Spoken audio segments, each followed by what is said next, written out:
आप अंदाजा इसी से लगा सकते हैं।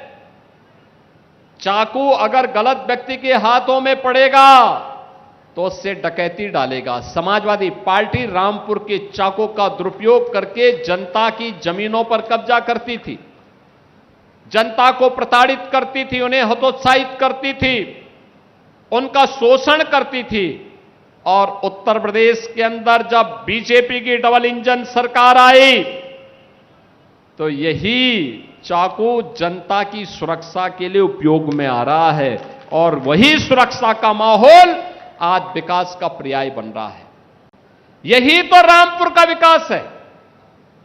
हाईवे बन रहे हैं, एक्सप्रेसवे बन रहे हैं, रेलवे फ्लाईओवर बन रहे हैं, 3 मीटर की सड़क अब 7 मीटर की हो रही है, 10 मीटर की हो रही है, 4 लेन की हो रही है। जहां पे जो प्रस्ताव आया उस प्रस्ताव को हमने अपनी सहमति देकर के आगे बढ़ाने का काम किया है, क्योंकि प्रण एक ही है कि कोई भी वंचित न रहने पाए। विकास की प्रक्रिया में सभी लोगों को एक समान रूप से हम आगे बढ़ाएंगे। अब पिक एंड चूज नहीं होता है,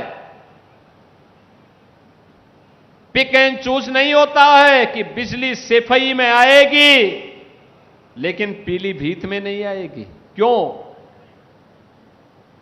आएगी? तो 75 जनपदों में आएगी, एक साथ आएगी, सभी 350 तहसीलों में आएगी, सभी 825 विकास खंडों में आएगी। यहां पे जब श्रीमती राजबाला जी कह रही थी कि फायर स्टेशन स्थापित हुआ है, बहनों और भाइयों, हर तहसील पर सरकार का संकल्प है एक फायर स्टेशन की स्थापना करेंगे। जिनके प्रस्ताव आ गए हैं उनको हमने सहमति दे दी, स्वीकृति दे दी, धनराशि मुक्त कर दी।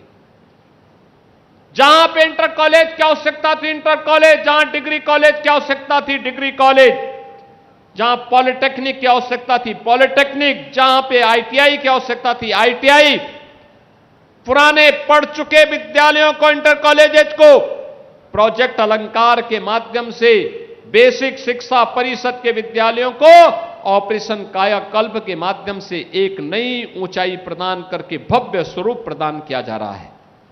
अब विकास रुकने वाला नहीं है, विकास थमने वाला नहीं है। नौजवान के जीवन के साथ कोई खिलवाड़ नहीं कर सकता।